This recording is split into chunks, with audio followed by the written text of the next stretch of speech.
Maybe Alex will give me a lift.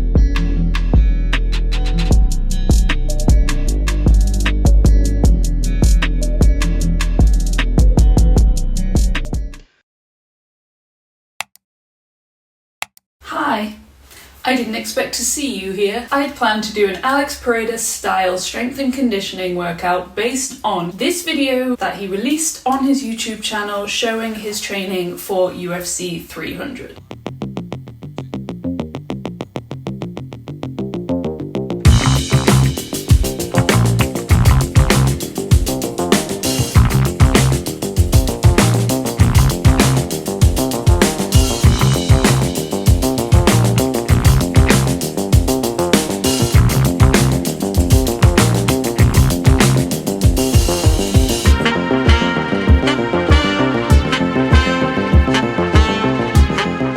But this dum-dum filmed it in portrait.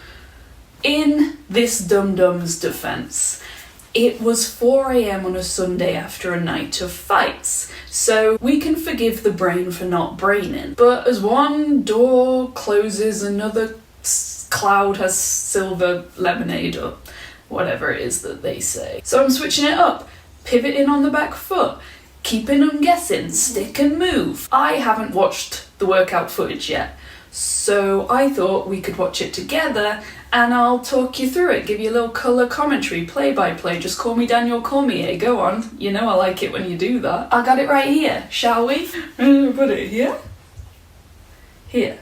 Be good if I had a table. Settle in. Here she is, already off script. We all know that Pereira is not suffering from the human condition and he didn't actually do a warm-up, but this is the kind of warm-up I imagine he would do if he was afflicted as I am. Guess which song I'm listening to here?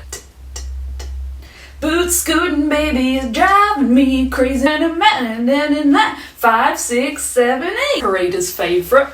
Don't Google it. You all know these mobility moves, you know, getting the hips lubed up. Kick the crutch, lap dance for a borrower and glide to the butt. Wipe the floor and bend the knee, triple C. Just standard PE vibes. Ride it, my pony. Channing Tatum could never. Back to the originally scheduled programming, starting with deadlifts into upright rows. When I was doing these, it felt like I was keeping pace with Pereira.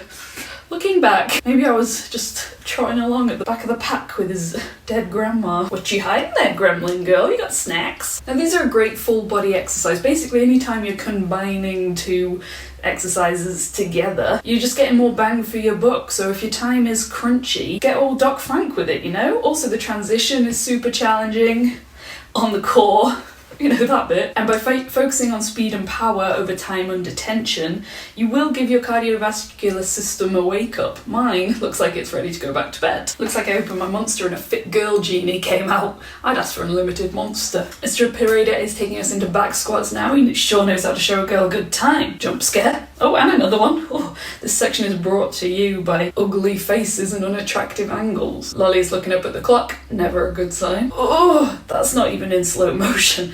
That was just me trying to move a fucking mountain on the way up. I may look like an animated noodle, but the facts don't lie. You can clearly see me breaking this squat rack with my immense power. Nobody saw a thing.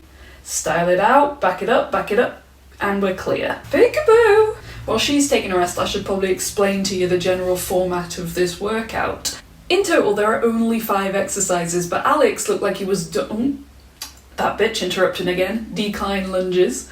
At the end of the workout, Pereira and his mates were saying what a good session it was. They looked like they were exhausted. So even though for the most part I'm not exactly sure what weights he was using, what reps and sets he was doing, my first thought was we have to go heavy if he's that exhausted after 5 exercises. And then based on my own capabilities, I decided to do and standard rep range between 10 and 15 reps and 4 sets of each exercise. For this exercise, the lads were just using the bar, so I'm pretty confident I matched them on that one. The others are just guessed based on how thick the plates were and how many he used. And I didn't put my fragile noodle body in danger by ego lifting. I just used it as a gauge for how heavy I should go within the understanding of what this can do. And it was this moment she realised, I'm in better shape than Alex Pereira. And quickly I was humbled again.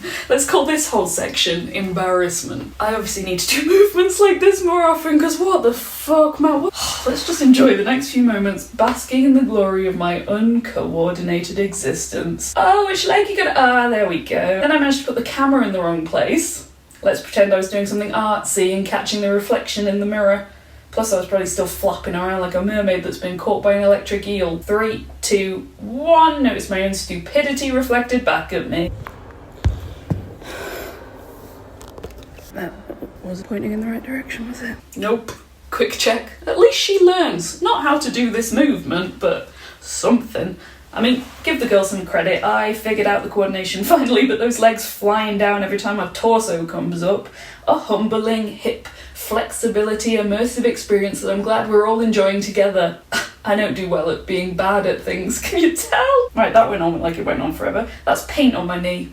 What do you think of the colour? I'm still not sure about it, actually. Here I'm just enjoying myself. Pereira was throwing a med ball, but I can't bring myself to be that much of a disruptive dickhead. Yeah, I said it. Got a problem, Pereira? Come to daddy. So I did the silent alternative. My beef with Pereira continues. It may just look like a cute little deadlift dance to you, but it's an act of war. Basically, come here. Basically, his workout was over at this point. He was straight chilling. Well, I went back to do some heavy deadlifts, don't know what this hand is doing, because I just didn't feel like my soul was sufficiently sucked out of my sausage casing. Not super heavy, they're only 80 kilograms, but I am a miniature person. I know I've got a tall personality, but I'm not far north of 5 foot or 55k. Quite clearly this is heavy enough, and just what I needed to quiet the demands of my demons. Now that we can all agree that I'm a better athlete, a better fighter, a better man than Pereira ever will be, we can bring the delusion down a notch and put some context on this bitch. He probably trains multiple times a day. Do I? He won't want to show any training that will give any insight to his opponent. This may have even been before he started. He said that he was 3 weeks out. We don't know that he was actually in camp when this session happened. It may have even been a fun little extra session that was more like socialising than it was working out for him. There's so much going on around that might account for why this was the easiest one of these that I have ever done, and why I went for a run afterwards until those tiny shorts were lodged fully inside of me and I was escorted away by the police. If you want to see some of the more challenging fighter strength and conditioning workouts that I've done, specifically a 2-hour Dagestani extravaganza, that works. I'll link those for you, and don't you dare take your damn eyes off this channel, because I am ramping it up in the ascension to our final resting place, UFC 300. Let me know in the comments if you want me to emulate any of your favourite fighters in the bedroom, in the gym, and if you have any tips for hip flexibility or embarrassment.